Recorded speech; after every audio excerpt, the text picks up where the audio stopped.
నీ పొటెన్షియల్ ఏంటో తెలిసి కూడా టెంపరీ కంఫర్ట్స్ కోసం లైఫ్లో అడ్జస్ట్ అవుతున్నావా? అయితే ఇది విను.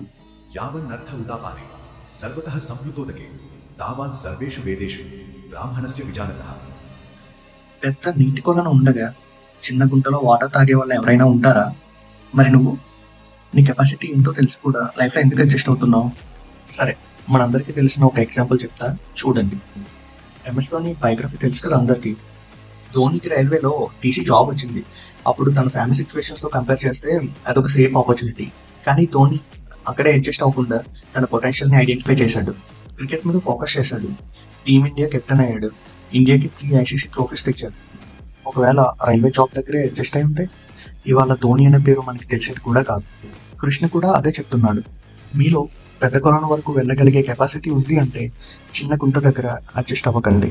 అడ్జస్ట్ అవ్వడం తప్పు కాదు, కానీ నీ పొటెన్షియల్ ఏంటో తెలిసి కూడా అక్కడే అడ్జస్ట్ అయిపోవడం నీ తప్పు. సో నీ పొటెన్షియల్ ఏంటో ఐడెంటిఫై చేసి లైఫ్లో సక్సెస్ అవ్వు. Thanks for watching.